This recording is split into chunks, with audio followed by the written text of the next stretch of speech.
Hello and welcome to Monday Night Travel with Rick Steves Europe. Whether this is your 195th time joining us or your first, we are glad to have you on this virtual adventure with us as we kick off our summer session.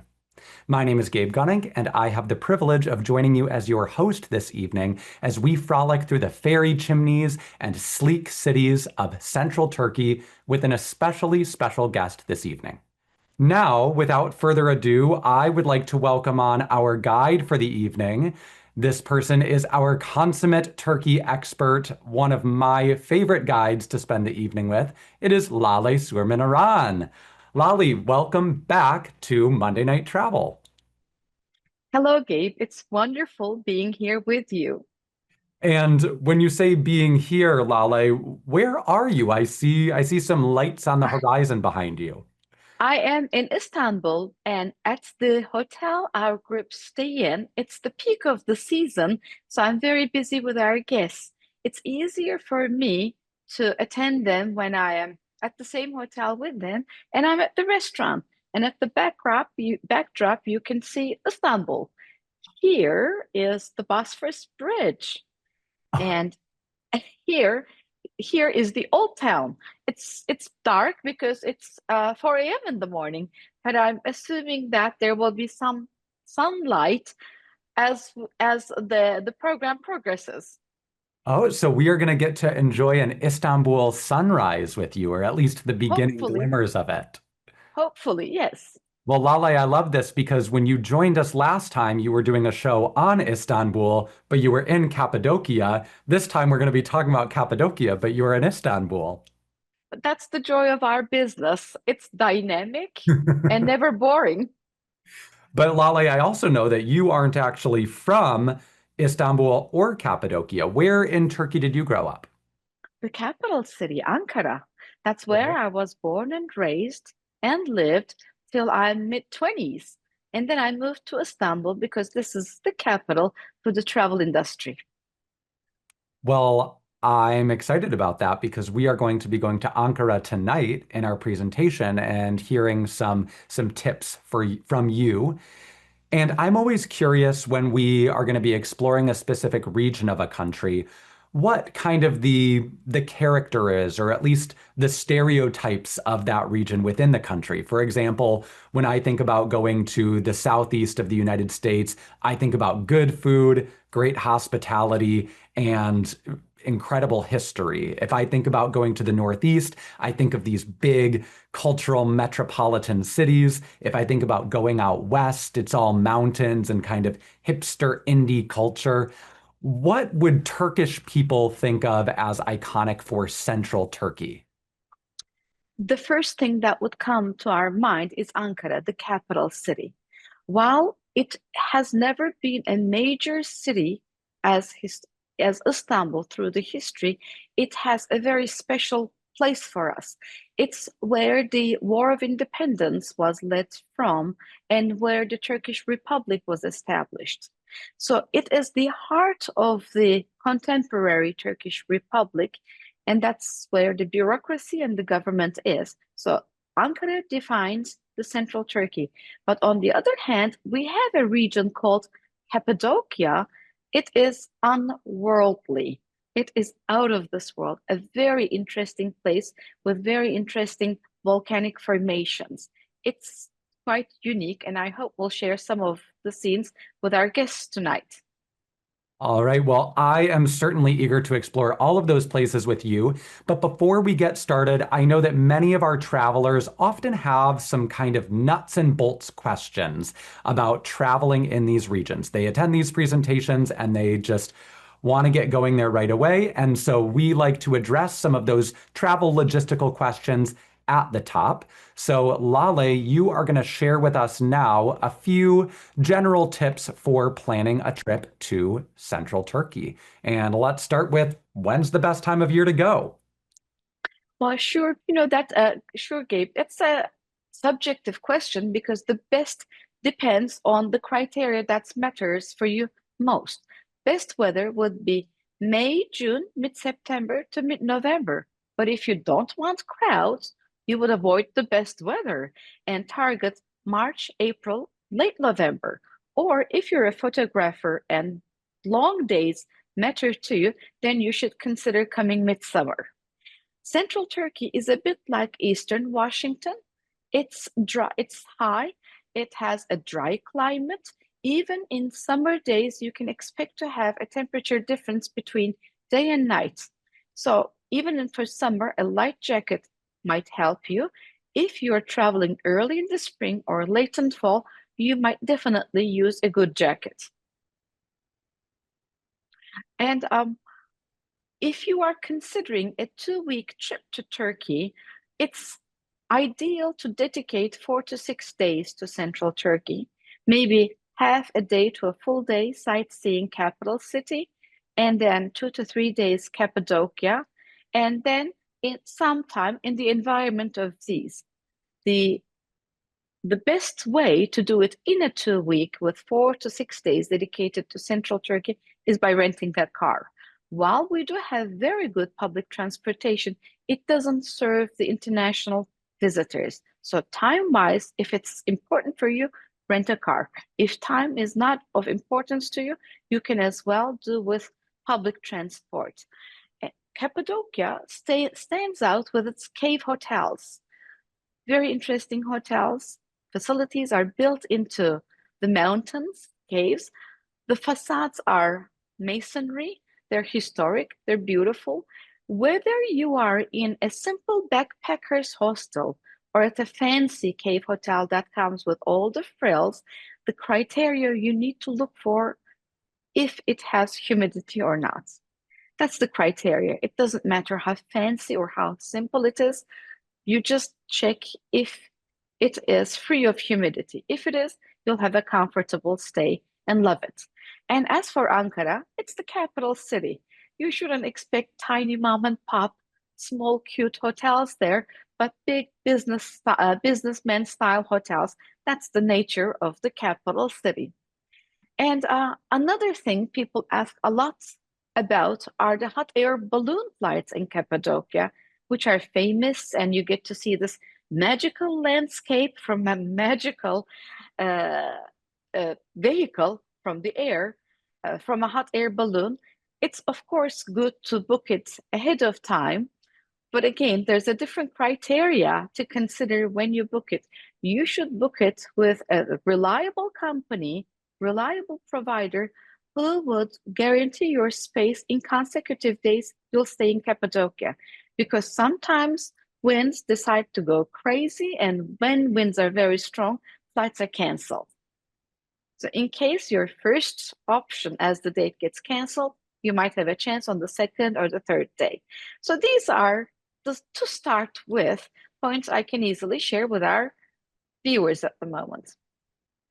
All right. Well, thank you so much, Lale. I am confident by the end of tonight's presentation, everyone will be wanting to go to Central Turkey. And so now they have the basic information that they need to inform that trip.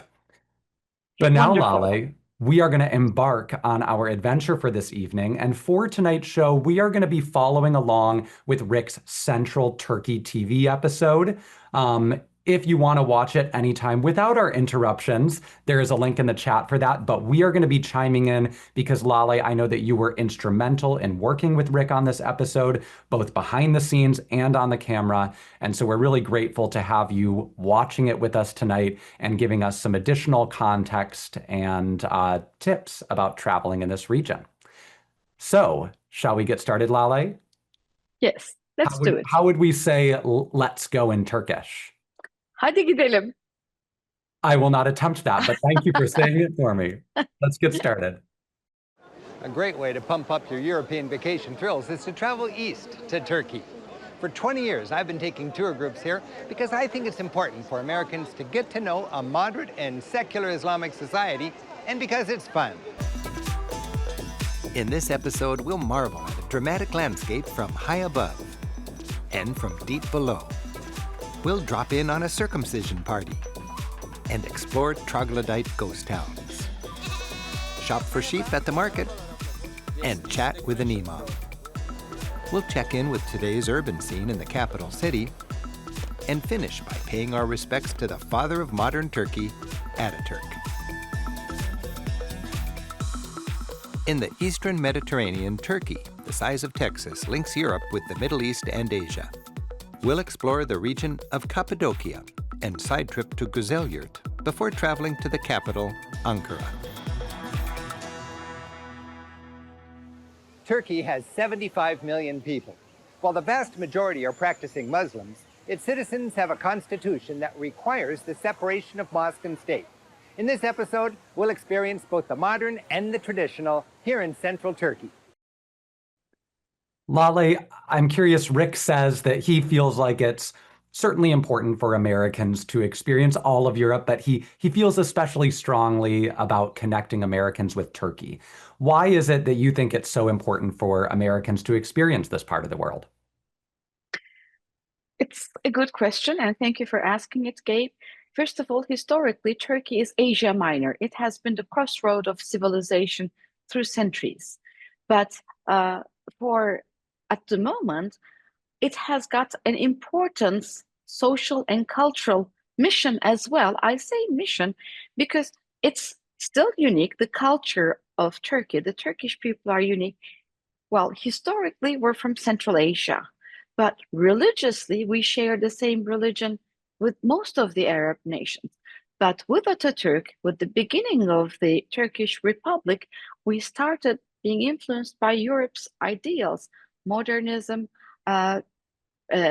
independent thinking, forward-looking. So today's Turkey is an excellent mix of all, which provides a unique look to Central Asia, to Middle East, to Europe, centered from Asia Minor. So that's why I think it's important. I'll also add, Lale, I went to Turkey for the first time ever last year. I saw you there. And I think for people that have traveled in Europe a lot, Turkey offers kind of a renewed sense of culture shock in a good way. We always say culture shock is a good thing here at Rick Steves Europe. And I really enjoyed that aspect, even as an avid European traveler myself. Wonderful. All right, let's continue onward. We start in Cappadocia. While a fascinating parade of cultures has shaped the history of this ancient land, it's the striking geology that first grabs your attention. Cappadocia is famous for its exotic-looking terrain, especially these rock formations called fairy chimneys. Centuries of volcanic eruptions left huge boulders atop layers of hardened volcanic ash. As the softer rock eroded, the harder rocks were left precariously balanced atop the pinnacles that have become the icons of Cappadocia. Lale, I always enjoy hearing the stories that different societies have behind these incredible geological features. Is there any folklore around these fairy chimneys, or how did they get that name? Yes, as sitting at the center of Asia Minor, Cappadocia was always subject to some invasion, some army heading from one point to the other. It was at the crossroads. And the invading soldiers, when they arrived in Cappadocia, couldn't make sense of these strange formations. And they thought, fairies must have cast a spell on this. Hence the name stuck. And we call the pinnacles the fairy chimneys. I love that. Well, let's get a nice glimpse of them now.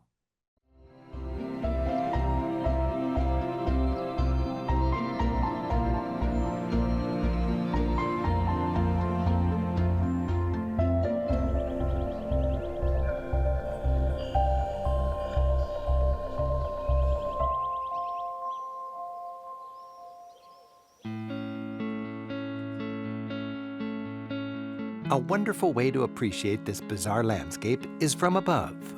That's why, for me, the most exciting balloon ride anywhere in or near Europe is here in Cappadocia. You get up before sunrise and gather on a desolate field that's become a hive of activity. Nearly every morning, the scene's the same as noisy burners are fired up and balloons filled. Climbing into the basket, you meet your captain. Good morning, everybody. Good morning. Hi, Mustafa. My name is Mustafa. Your pilot was sick, so I will fly you today. It's also my first day in aviation. I'm very excited. With the sound of a fire-breathing dragon, you skim the grass and slowly lift off. While scary for some, the feeling I get is one of graceful stability with majestic views. Soon, scores of tourist-filled balloons share the sky in silent wonder. The terrain below is a forest of pinnacles, honeycombed with ancient dwellings, which we'll visit later. Pilots skillfully maximize the drama of this unforgettable landscape.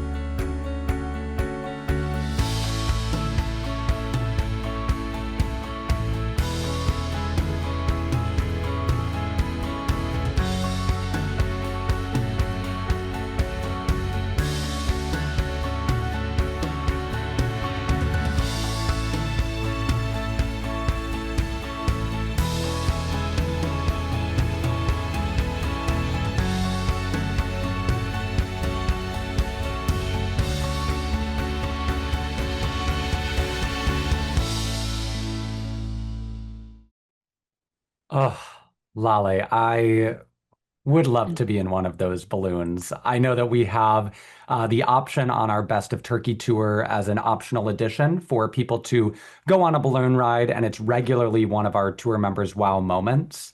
And I'm curious for independent travelers, do you have any recommendations of how they can prepare in advance for organizing a balloon ride in Cappadocia and about how much they should expect to cost or to pay for this? Well, yes, it's magical, Gabe. I mean, I don't know how many times I've experienced this, but each time I watch this, I still have the goosebumps. That's how exciting it is. And as for the flights, it's not the balloon pilot or the company that decides the balloons that who decides if the balloons can take off or not. It's controlled by a higher authority, the civil aviation, which also controls the airline, commercial airline traffic. The main criteria for them to decide is the wind. It's not the weather temperature or the rain or snow, but the wind. If the winds are strong, there are no flights. This can be midsummer or midwinter, does not matter. So therefore, the main thing that I suggest travelers to look for is to book with a company that can provide them a space on the balloon on consecutive days in case their first targeted day is canceled by the civil aviation. Other than that, always booking early helps for everything. And as for flights, it's again very similar with the commercial airline industry. Prices drop when there's less demand and go higher up with the season kicking in. And through the past year, the lowest prices I saw was as little as 80 euros a person and as high as 500 euros a person. So Well, that is certainly some incentive to travel in the shoulder season now, isn't it, Lale? definitely, definitely, Gabe. And to give you some statistics, approximately 1 million visitors come to Cappadocia every year, and approximately only 1/4 of them can fly due to the restrictions. So therefore, yes, it's if you like to fly, you better plan it well. All right. Well, thank you, Lale, for those You're helpful welcome. tips. And now that we've enjoyed Cappadocia from above, now we are going to enjoy it from below.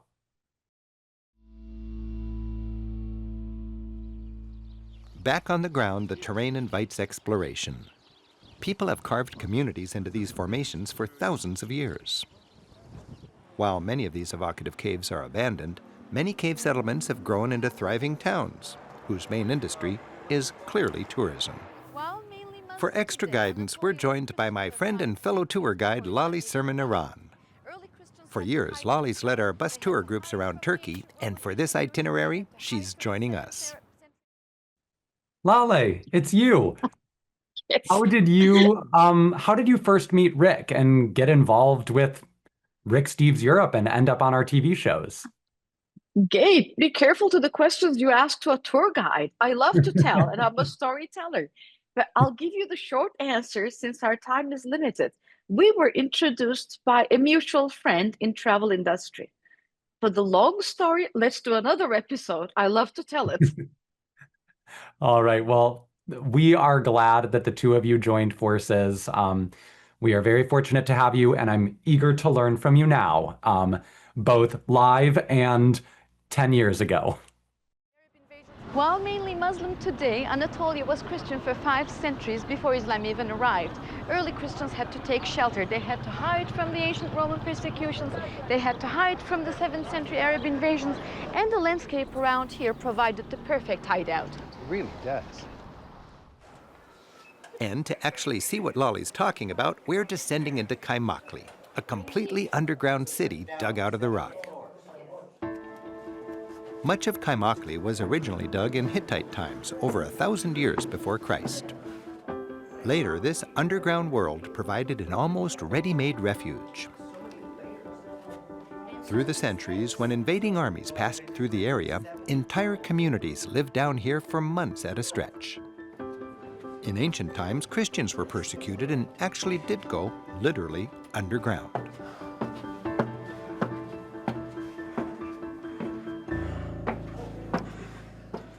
This is a remarkable example of their determination to live free and true to their faith. Imagine 300 AD, hiding out down here with your family. In fact, hiding out down here with your entire community, and people up there hunting you down. Tourists are free to explore the networks of streets and plazas. You'll find kitchens, cramped living spaces, massive roll-away-the-stone doors, and ingenious ventilation shafts to bring fresh air to the many underground levels. They could have made these tunnels bigger, but that was part of the plan.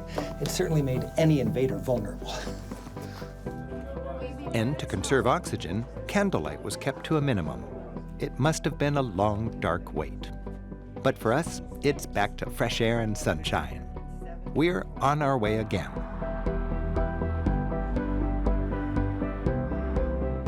As time went on, sprawling communities still digging caves for homes inhabited entire valleys like Zelva.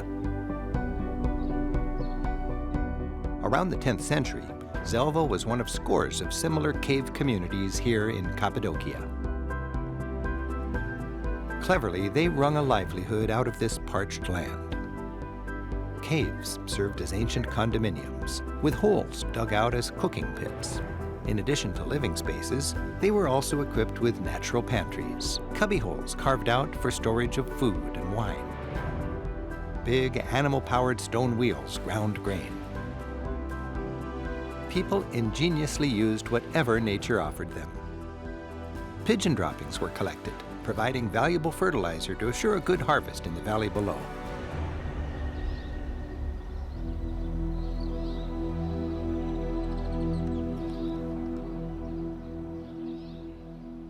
Imagine this place centuries ago. It was a thriving community, thousands of people, families everywhere, old people, little kids running up and down these stairs, borrowing salt from the neighbors, and people lived here till the 1950s. Lale, Rick mentioned the Hittites earlier. Are they the ones that carved out all these cities? And are the people of Central Europe descendants of the Hittites? Or have there been other people groups that lived in these caves? Hittites were definitely among the most important settlers. Hittites go back to the 2nd millennium BC, but central Turkey and Cappadocia were inhabited much earlier than that. As a matter of fact, the earliest man-made cities of the world history are in Cappadocia and central Turkey. We know more about the Hittites because they had written history and wrote about everything. They wrote about laws, they wrote about their peacetime, about wars, their trades. That's why the name Hittite stands out among them. And Hittites are considered as Indo-Europeans. So yes, they are among the ancestors of modern inhabitants of Turkey and modern inhabitants of Europe. And Lale, I understand that the Hittites made a very valuable contribution to society that many of us are probably grateful for. Can you share that with us now?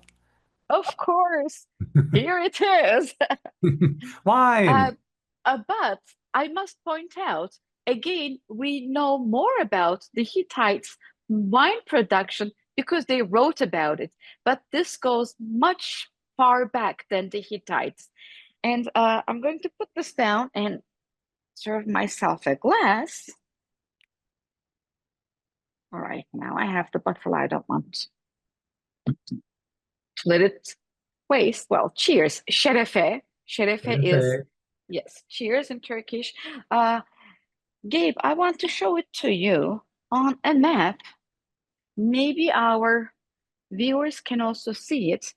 Homeland of the wild grape is South Caucasus here. This is the land that the earliest pits of grapes were found, but it was wild grape, not domesticated. And the earliest findings go back to 8,000 years before Common Era. So about 10,000 years from our time. And then the mankind domesticated the wild grape and started consuming it. And this goes back to roughly 6,500 BCE, again in South Caucasus. Outside South Caucasus, the domesticated grape moved towards west to Asia Minor. And we have got remnants of wine making and wine production dating to 6,000 BCE. So Asia Minor, today's central Turkey, was the critical corridor for the domesticated grape to spread around the world. So we have the earliest examples in 6,000 BCE in central Turkey. Holy Land got it about 5,000 BCE. Greece had it around 4,000 BCE. Italy around 1800 BCE. France and Spain got it much later in 6 and 700 BCE. So this is a very rough pathway that the wine followed. And talking about wine and Hittites, I want to point out a couple of different kinds of Asia Minor grapes. I'm going to show it to you on the bottle. Can you read the name of the grape here? Emir, Emir. This is one of the ancient grape varieties. And it's white wine. It's delicious. It's dry. This is probably the ancestor of many European white wine grape varieties, maybe Chardonnay. So when you're sipping Emir, you can think that, this is the grandparent of Chardonnay. I just want to share Emir as an example. We have other varieties too, but with longer names. And when I take a sip, let me do it. I imagine that a lady, maybe 4,000 years ago, sipped the very same wine and thought about, okay, what should I do today? I say very same wine because we know that they used the very same grape, made wine, the very same methods we do today. So that's what it is. Şerefe, Gabe. Şerefe. I wonder if that same woman thousands of years ago was also drinking her wine at 4 o'clock in the morning. Well, you never know because we know that most of the innkeepers, tavern keepers at the Hittites were women. Oh. And Hittites, as I said, wrote about everything. They had special laws about wine production, wine consumption, wine theft, and laws that would protect the female innkeepers, tavern keepers from harassment. Very severe laws which protected them. Lale, I love this because you own a hotel, Cappadocia Estates. We linked to it in the I chat do. widget. And so you are part of a long, long, long line of female innkeepers in Asia Minor. Well, never thought of this point. Yes, it is true. Yes, exactly, Gabe. Well, thank you for sharing that with us, Lale. I never Pleasure. would have guessed that, wine production was in Turkey 5,000 years before it made it over to France. So thank you for that bit of wisdom. And now that we've had a few sips of wine, we're going to continue our journey and learn a little bit more about Central Turkey. Off we go. Nearby in the town of Urgup, it's market day, another chance to appreciate the culture.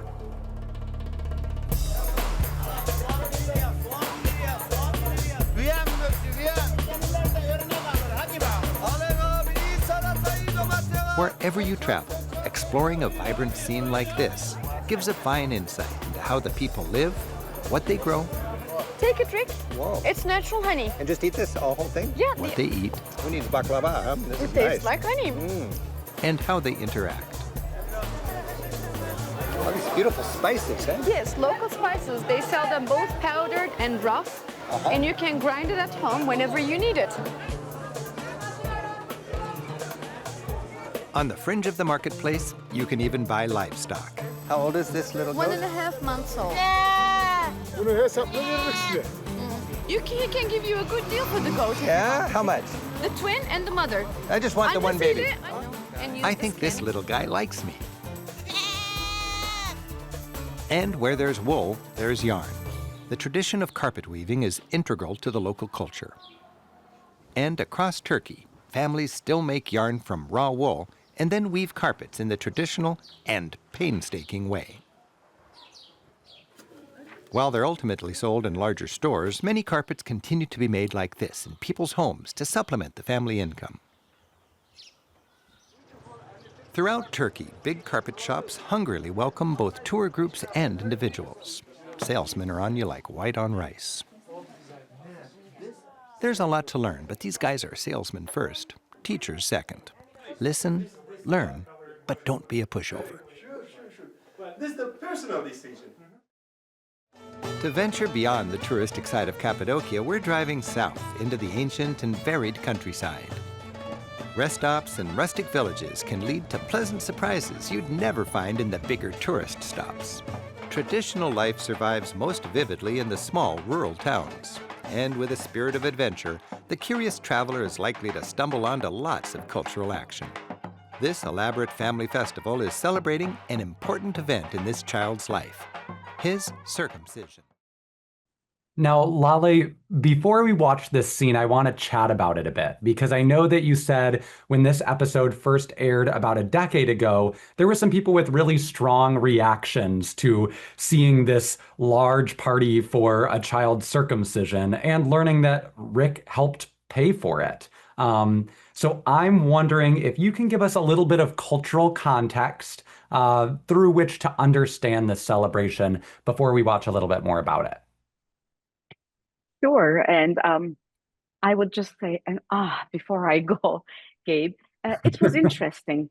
And it was interesting because the circumcision is an important stage on a male's life in Islam.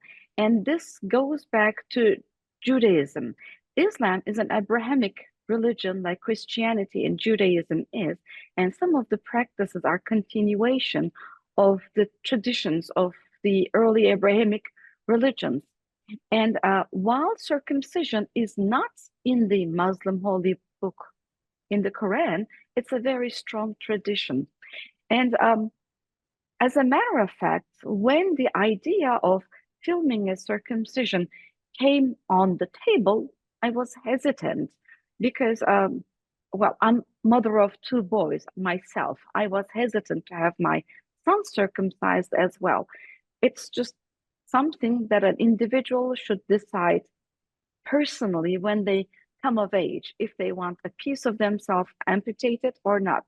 But from a traditional point of view, looking at it from a traditional point of view, it is a shame for not having gone through it, especially in smaller communities.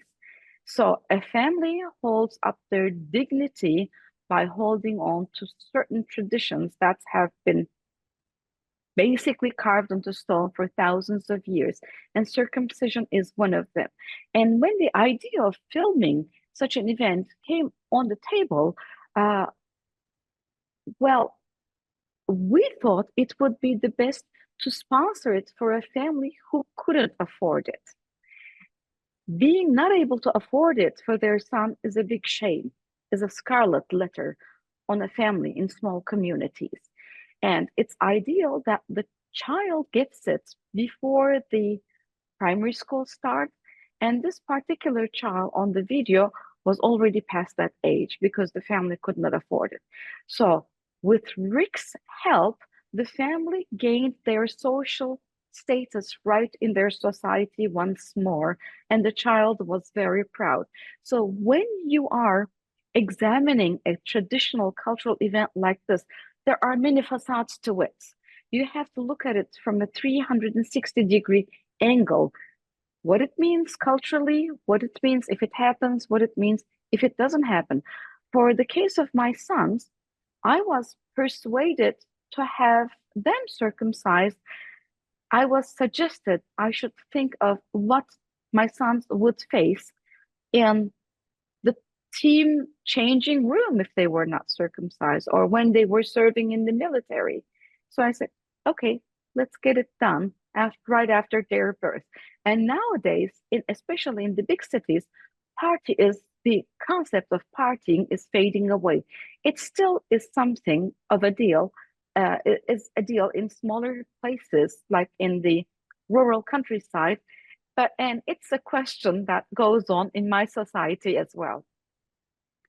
Well, thank you so much, Lale, for explaining that context. I think as travelers, there are a lot of cultural practices sometimes that coming from our culture we may disagree with, but I agree with you. I love what you said about seeing it from a 360-degree view and before we judge something, trying to understand it first. And that doesn't mean that we can't still have our own opinions, but trying to use it as an opportunity to understand a culture. So thank you for explaining And that to Gabe, us, and thank you for sharing if your I experiences with it as a parent.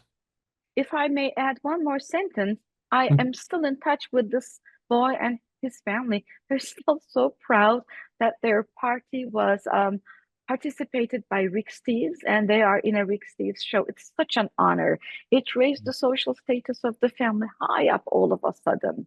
It's just years of uncomfort for not having it done, but then having it in such a way that's celebrated around the world is a big pride for them.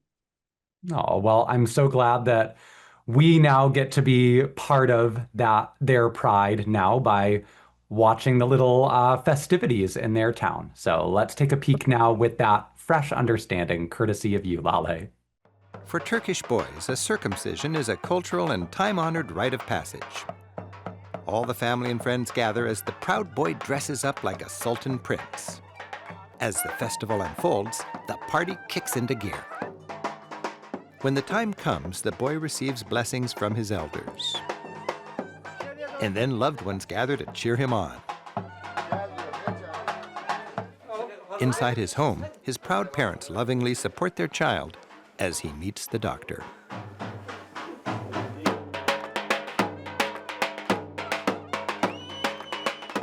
Meanwhile, the music and dancing in the backyard continues for hours. Traditionally, Turks love a good circumcision party. Some call it a wedding without the in-laws.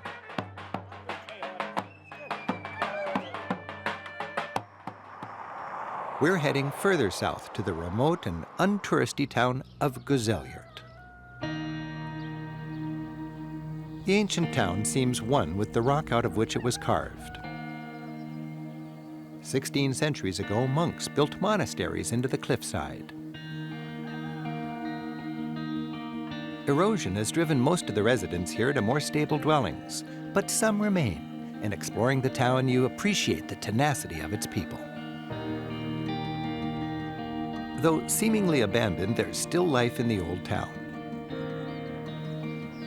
Residents somehow eke out a living from its crumbling terraces and neglected gardens. People do their humble chores, as if stubbornly refusing to give up on their town. Lale, I know that a lot of smaller European countries often But a variety of European countries see a trend of their young people moving to bigger cities or even emigrating out of the country. Is that a trend that you see in Turkey generally, and especially in rural communities in Turkey? Simple answer, yes. Okay. It's sad. It is sad to see that people are abandoning their centuries-old hometowns and moving into big cities. But nowadays, there are attempts to emphasize sustainable rural living. And well, speaking about Cappadocia, in the small village that our groups also stay in, there's a university. And it started about 20 years ago with the idea of providing mid-level workers, not top engineers and doctors, but technicians. Hmm. That's what the country is needing. And again, talking about the small village out of Cappadocia, it's brought hope in the village. It brought a hope to the younger people that there can be a life, there can be industry in their small village. So I think it's a greater project that needs to be kicked off by the governments or NGOs. The reason people are moving, abandoning their villages and moving to the big cities is the life conditions. They are after the life they see on TV, the comforts they see on TV. Like they want to have a washing machine, not go to the public fountain in the village to do their chores, and I cannot blame them. And this can only happen when there are job opportunities. So yes, it's a problem in my country too, and there are efforts to create a reverse immigration from the city back to the village. And in Cappadocia, to an extent, it's been achieved. And the university contributed a lot to it. Well, thank you for that context, and let's continue to enjoy some village life now.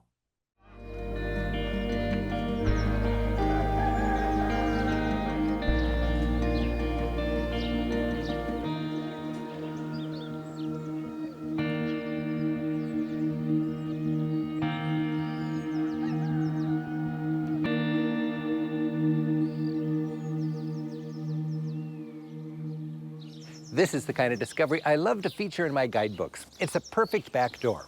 Almost no tourism, lots of history, and plenty of character. Today, like Turkey in general, Gazelyurt is Muslim. But for centuries, Christians worshipped here, and the city has an interesting connection with Turkey's neighbor to the west, Greece. Until the early 20th century, Greece and Turkey were both part of the Ottoman Empire. There were Muslim communities in Greece and Greek Orthodox communities here in Turkey. Like many Turkish towns, Gazelyurt was once a Greek town. Then in the 1920s, they had a huge population swap. Most Christians here were moved to Greece, and Muslims there were sent to Turkey. Lale, was that large population swap disruptive? And how is the relationship between Turkey and its neighbor Greece today? Well, sure, it was disruptive, Gabe. Approximately 3 million people were relocated in following World War One. Approximately 1.8 million Greeks, I should not say Greek, but Christian Ottoman citizens went to Greece, and vice versa. About 1.2 million Muslims came from Greece and settled in Central Asia. It was a big deal. It was not easy. And it had an impact, a cultural and economical impact to the areas that the people to the areas that people left and went. Because Cappadocian Greeks, as an example, knew how to make a living in Cappadocia conditions. And the Muslims who were brought to be replaced in their homes from Thrace knew how to carry on a life in lush Thrace rivers and pastures. So yes, it was a big impact on both societies. And how are the relations between Turkey and Greece? It's like two neighbor countries. Sometimes it's very good, sometimes they are tense. But if you are asking this question in the scope of the population exchange, it has got a lasting emotional impact, I must say. Well, thank you so much, Lale, for that context. I'm glad that Greece and Turkey are on relatively good terms today, and let's continue on with our tour. That's why Gazelyurt's historic church is now a mosque. Today, its single minaret indicates that this is a valley where the people call God Allah. Above that 1,600-year-old church are Selçuk arches, Ottoman facades, and on the horizon gleams the tin dome of the main modern mosque. The market square is the heart of Gazelyurt. It's busy with people enjoying petite glasses of sweet chai and the happy clatter of backgammon dice. Six. That's good. Look at that. Boom, boom. An easy way to have fun with locals is over a game of backgammon, a daily treat for me anywhere in Turkey. If you don't know how to play, it's no problem. If you pause, someone will likely move for you. Okay. Oh, nice, huh? Good. Nice game, thank you. Very good. My partner, my good luck. Lale, before we continue on to visit this person's home, I was wondering, do women play backgammon too? Would it be appropriate for a female traveler to play a game of backgammon, or is there a different way that she should try to connect with locals?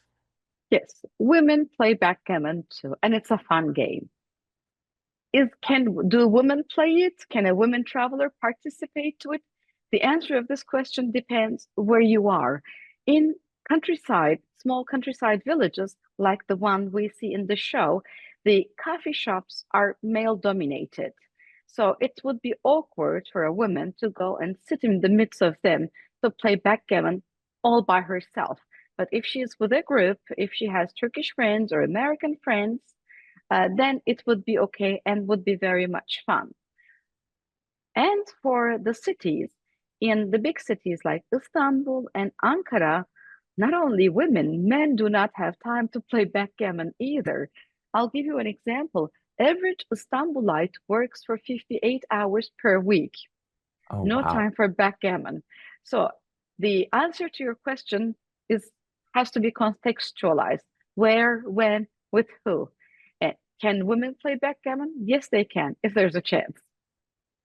All right, well, 58 hours a week. You're making me rethink moving to Istanbul someday, Lale. I don't think I can keep up that lifestyle.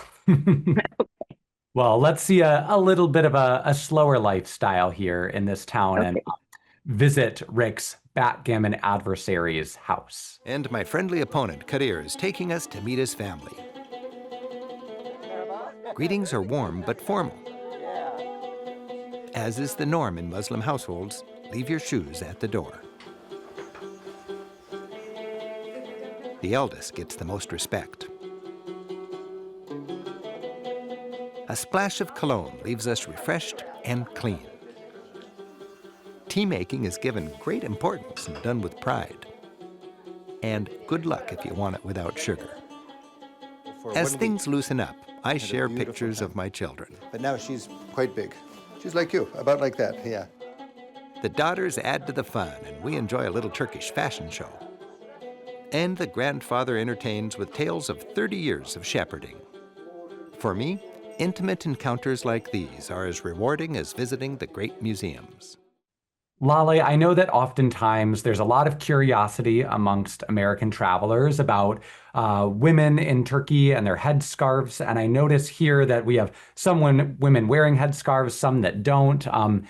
Is there a rhyme or reason to why some women do and some women don't? And should female travelers plan to wear headscarves if they're in a small village? Thank you for the question, Gabe. In Turkey, people dress as they want. There's not a dress code. The elder women in the countryside are more traditional and would wear a headscarf, but not only because of religious reasons, because women in the countryside worked under the sun, under the elements, out in the fields. So basically, it's a protection more than being a religious requirement. And in the big cities, it's the idea of wearing a scarf is tied to religion more in the big cities where people don't have to protect from the elements but choose to. So the answer to your question is again can be localized. In the countryside, elders would wear a headscarf because of the tradition, because of the life conditions. In the big cities, it's because it's their choice. But Well, thank you again, very young much. and old, it's a choice, personal choice. Thank you for that clarification, Lale. And now I think before we leave the town, we are going to pay a visit to the local mosque. Before we leave Gazelyurt, we've got an appointment with the imam back at the old church. Originally the Church of St. Gregory, this was first built in 385 AD. While Christians worshipped here 1,600 years ago, today it functions as a mosque. The imam has agreed to a short interview. Imam means teacher. He'd be the equivalent of a Christian pastor. Thank you for allowing us to be in your mosque. The government pays your wage. How do you contribute to your community?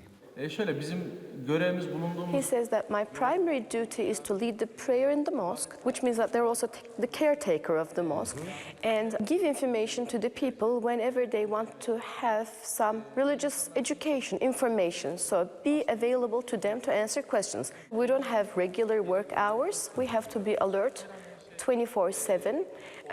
Meet the needs of the community when there is a wedding, when there is a funeral, when there is a circumcision, when they're in trouble.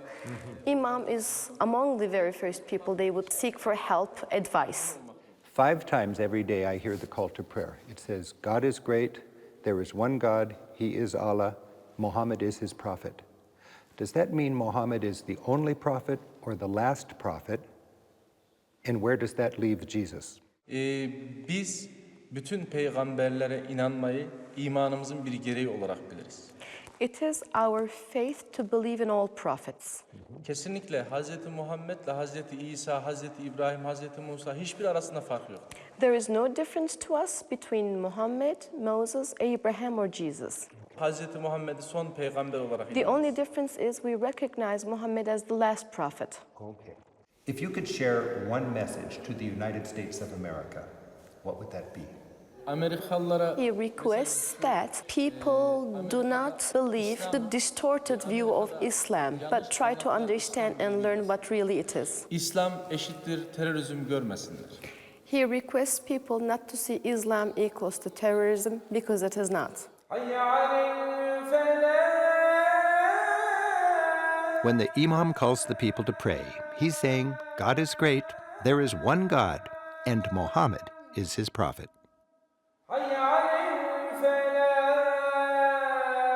This global wave of praise races as fast as the sun 5 times a day across Islam, from Malaysia to Morocco and beyond.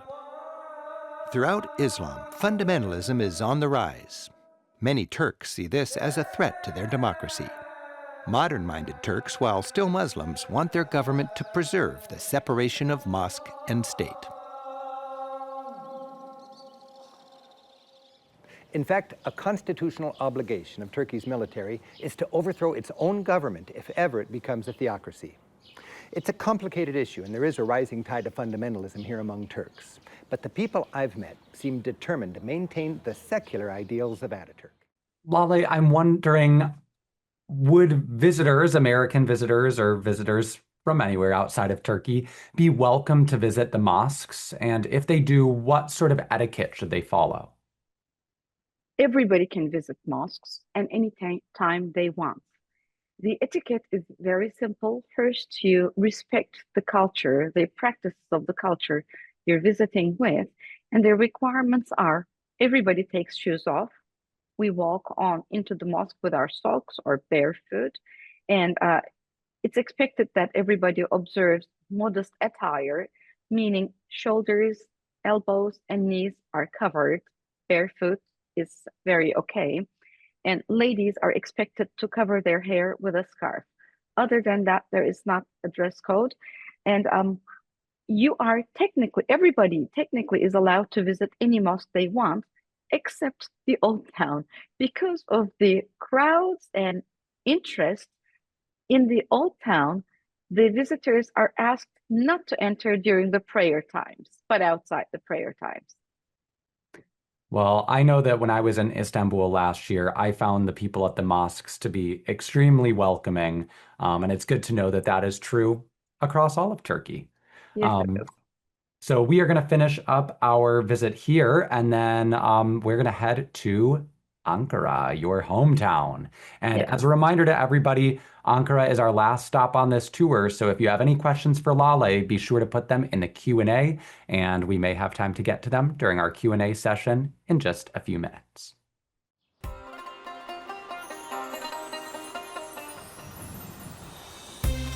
A good place to sample today's Turkish character is in Ankara. A small provincial town just a century ago, today, Ankara, with over 4 million people, is the vibrant capital of a modern nation. The city is a thriving example of Turkey's new affluence. Energized by busy boulevards, prestigious universities, and striking malls, Ankara is contemporary Turkey. If Turkey is more modern and comfortable with the West than other Islamic countries, it's because of its greatest statesman, Mustafa Kemal Atatürk. This is the Mausoleum and Memorial Museum honoring the father of modern Turkey. Inside, the museum tells the story of this amazing man whose career started as a military hero. It's hard to overstate the importance of Atatürk. It's been said that the Turkish nation should thank God for Atatürk and thank Atatürk for everything else.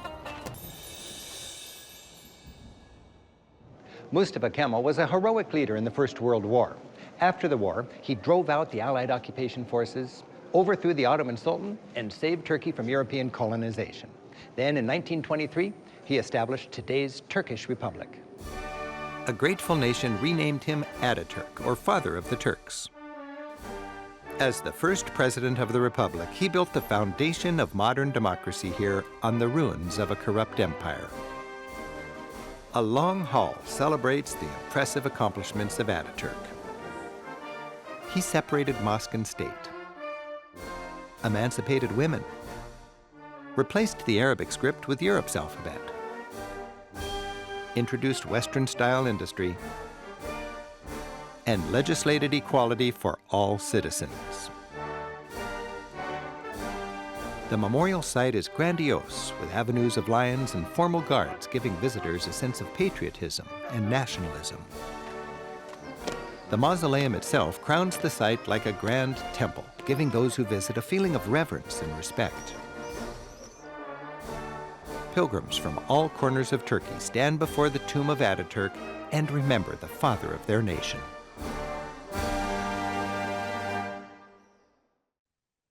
Lale, I know that Rick really focuses his time in Ankara on Ataturk. Of course, these episodes have to fit in under 30 minutes, but I know that this is your hometown, and I'm wondering if you could share with us a few other things that travelers might consider doing when they are in Ankara. Well, of course, it's my hometown and very dear to me. And it was just a wonderful opportunity being born and raised in Ankara. First of all, I hope the people, the visitors, get to see the Museum of Anatolian Civilizations. Every country is quite proud of the big archaeological museums they have and the number of artifacts within. And similarly, we're very proud of the Museum of Anatolian Civilizations, but not because it's very big and there are thousands of artifacts, because it's small, precise, chronological, and tells the story of humanity. In 1 hour, like walking in a time capsule or traveling with a time capsule, with each step you take in this museum, you get to learn about the prehistory of Central Turkey, which is Asia Minor. So it just, in 1 hour, you travel from 12,000 BC to zero. So 12,000 years of history, 10,000 years of history within that small area. This is such a nice photograph. You have, these ladies are looking at Harry and Serri. We know the names of these bulls because Hittites wrote about them, you can see that these are actually vessels. They are wine jars, and Harry and Sari are their names. In the museum, you can see plenty of Harry and Sari and libation cups, wine cups, because wine was not only something they enjoyed drinking, but it was so valuable. They presented to their gods and goddesses in rituals. So yes, in Ankara, visit the mausoleum of Atatürk. It gives you a very good understanding of the Turkish Republic, history of Turkish Republic, and the founding principles, and visit this museum to learn the history of the land. So these two places give an excellent first step into understanding and experiencing Turkey. And these are the museums, but on the other side, I also recommend visitors to enjoy life in Ankara a little bit. As the capital city, Atatürk, oh, look at that. These are university students. Ankara is a university city with many universities from all over the country congregate in Ankara for a better future. I could be one of these ladies in this photograph. It's just so exciting. And I think this photograph was taken, yes, this photograph was taken at Atatürk's mausoleum. So Atatürk's mausoleum is not a place that we go and weep. It's a place we go and cherish the opportunities that this great man had given to us, and such as these ladies in the photograph we see. So what I would recommend our guests, visit the mausoleum, visit the museum, and go to a pub. That's what the Ankara people do. We work very hard during the day, and before we go to bed to take a rest, we go to a little pub, in a neighborhood pub, meet with friends, we meet with neighbors, chat a little bit, drink a little bit, and then take a rest. So that's what I would recommend. And if travelers are good students and prepare well for their trip, Ankara has got a very vibrant cultural scene too. Opera, theater, concerts, ballet, and these were all introductions of gifts of Atatürk to us. They are state subsidized, and tickets are so inexpensive. They are offered for sale 30 days in advance.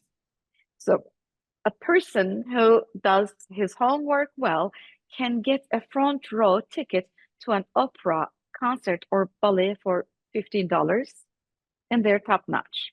So these are my recommendations. Lale, I loved seeing that group of students because I know that you told me when I was asking you, visiting last year and asking you about life in Ankara, you saying that in Istanbul, all the young people would be partying and you and your friends in Ankara would be going to the symphony. Yes, that's Ankara style. Well, Lale, we have gotten to the end of our tour of Central Turkey. Thank you very much for taking on this tour and really adding to the experience. We have a lot of great questions for you, but before we get there, we are going to do a quick word from our sponsor, as we so often do. And perhaps unsurprisingly, our sponsor for tonight's show is the Best of Turkey in 13 Days tour. And so this is an incredible tour that I know that you are very instrumental in. And I'm wondering if you can just let us know what we always ask our travelers their wow moments. What are your couple wow moments from our Best of Turkey tour? Well, all of it, I must say.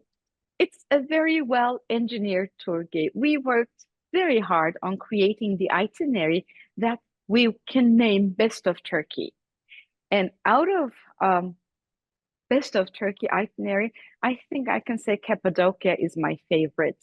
Istanbul is a beautiful imperial city that was the capital city for the Romans, Byzantines, and the Ottomans. But it's not the only imperial city in the world. Or Ephesus, it's the most complete ancient Roman city anywhere you can visit, but it's not the only one.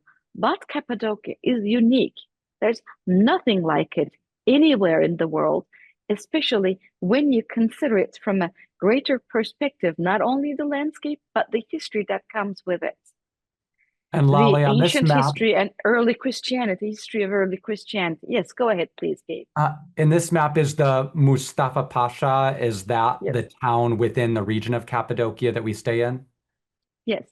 Oh. Cappadocia is about the size of Yellowstone National Park. So it's a wide area, with many towns and villages. Mustafa Pasha is where we stay for 3 nights at the center of Cappadocia. All right. Well, thank you so much, Lale, both for helping design this great tour and for sharing a bit about it. We are now going to get to our Q&A, but first I just have to note, we're getting to sunrise. Yes. This is beautiful, watching the sun rise over the Bosphorus. I'm Yes, trying to Istanbul is imagine waking up. the sights and sounds and smells would be if I was out there on the rooftop.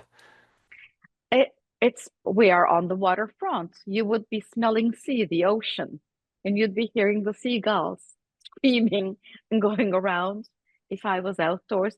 And wind, a lot of wind we get from the Black Sea. Mhm. So yes, All right. it's very Well, pretty. Lale, Ben has texted me the questions, so I'm Okay. giving him a look. Our first question is going to be from Peppa, and she's especially curious about the cave-dwelling communities. Rick said that people lived there until the 1950s. So Yes. what was life like there, in the early 20th century, and why did people eventually move out? Were they required to move out, or did they choose to move out? Some preferred to move out, some were required to move out. If they were in landslide areas, landslide zones, they were required to move out. But if they were not on a landslide zone, it was their choice to move out. But when I say move out, life in the caves still go on. In Cappadocia, it's hard to think of concrete buildings not connected to the nature. We can see a masonry building, but they would have a kitchen in a cave, they would have a cellar, or they would have certain rooms carved in a cave. Only in the top big cities of Cappadocia, such as Nevşehir or Kayseri, you would see concrete homes. In others, life is a mix of masonry homes that have got connections to the caves still. We also have Zara, who's wondering if you could clarify at the very beginning when we were doing our travel tips. You said something about if people want to be staying in a cave hotel or hostel to think about the humidity. And she's wondering if you could clarify what you meant by the humidity. Sure, it's a good question. Well, as an example, you are in Seattle, you are in the West Coast, Pacific West Coast at the moment, and I am sure where you live, there are homes that has got humidity and there are homes that has no humidity. It's the same thing for Cappadocia. A cave dwelling doesn't mean it's humid or non-humid. It depends on the rock, the qualities of the rock that the cave is carved on. Some of the rock is more porous with big pores, so absorbs the elements like a kitchen sponge and then seeps it into the room. And some of the rock is denser with smaller pores, so therefore does not absorb the elements. And therefore, if you stay in one of them, then you're more comfortable, less humidity, more comfort. And this is not something you can see from the pictures. So therefore, I recommend travelers to read the reviews or consult with reliable resources about the best place to choose, because a very simple backpacking hostel can be dry and very comfortable versus a very expensive place, which is humid and not comfortable. So money is not the criteria here. The humidity is the criteria. Lale, speaking of money, we have a question from Mike. I know that around the globe, inflation is a big topic of conversation for many societies, but I know that Turkey especially is dealing with very rapid inflation. What is the situation more recently, just in these past few months with inflation, and how should travelers account for that when budgeting for their trip? Well, first of all, the US dollars and euros protect their value more in Turkey versus Turkish lira. Turkish lira lost its value significantly, and there are many factors to it. An economy not managed well is one reason. The big earthquake we had a couple of years ago is another reason. Turkey is funding for the loss of the earthquake, rebuilding homes. It's very expensive. And the wars that happened outside the borders of Turkey in southeast or east all contributed to the declining economy. So yes, we're struggling with very high inflation, and certain things are taxed more than they should to cover up for the loss. And the best way for the travelers to mentally be prepared for that is that they learn prices of everything in euros or US dollars, which is more or less stable. Yeah, I know personally, I don't have much of a mind for economics. So thank you for explaining that to me, Lale. I hope it helped. Um, we have another question. Lance was kind of mentioning the literature of the Islamic world. I know that especially poetry in countries like Iran, there's really great poets. I'm a literature nerd myself, and I'm wondering who are some of the great literary figures of Turkey, and do you have any book recommendations, whether it be from kind of a classic author or a more modern Turkish author? Well, yes, number one person that comes to my mind is Mevlana. In the Western world, he's known as Rumi. He wrote poetry in the 13th century, and he wrote them in Persian. That was the lingua franca, the language of the learned at the time. And his poetry is very famous because it carries a universal message based on love, understanding, accepting, and not judging. And it's so beautiful. It flows like the water in a river. And that's one thing that I recommend. And coming to the contemporary literary figures, I can recommend books written by Yaşar Kemal. It's Yaşar Kemal, Yasar, first name, second name is Kemal. He lived in the 20th century. I think he is a magician of the words, sort of like our Ernest Hemingway, I can say. Beautiful stories, and his stories take their power from the living culture. So he always incorporated some of the ethnography of Asia Minor into his books, into his stories. That's definitely one I can recommend. And on the other hand, we have a contemporary author, Orhan Pamuk, who won the Nobel Prize recently. His books are popular and well respected too. Lale, we have time for just one more question. This question Go comes ahead, from please. Gabe, and I'm curious. I know that at Rick Steves Europe, when we're making our TV shows and our guidebooks and our tours, we recognize that we can't cover everywhere and we have to make tough decisions and have some destinations that we don't cover, even though we know they're wonderful. What would be maybe one more place in central Turkey that wasn't included in tonight's show or isn't included in our tour? One place that you think that travelers should consider if they're going to be traveling independently? Hittite capital city of Hattushash. Hattushash. Yes. And can I add the second? Of course. The Phrygian capital city of Gordion. Gordion. Where King Midas with the golden touch lived. Oh, I did not realize that King Midas was based on a real figure. Yes, he's a real figure, and he lived very close to the capital city, Ankara. Well, Lale, I am going to, after the show, ask you for the spellings of those things, and I will put it in tomorrow's follow-up email, which is a reminder to everybody. The follow-up email goes out 24 hours after the Tonight Show started. So 6 p.m. Pacific time tomorrow, that email will go out, and I will include those spellings of Lale's other favorite destinations. For now, Lale, I just want to thank you one more time, just so our viewers know, Lale goes so above and beyond for these presentations. I mean, look at the scenery behind you now, Lale. Can I tilt the computer a little bit? Oh, of so course. Maybe I can show more of the old town. I'm not sure how much of it will be visible, but okay, there you go. See, it feels like you have a virtual background, Lale. That one is the Justice Tower at the Topkapı Palace. This area is the historical peninsula.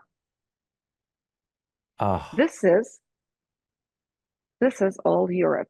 And So right behind me is is the Bosphorus. Sultanahmet neighborhood over there? Yes, yes, Okay. this is Sultanahmet. This is Sultanahmet. And the hotel I am at is also in Sultanahmet, just not at the very core, but at a good location to have a view over all of them. And I'm going to tilt the camera a little bit more.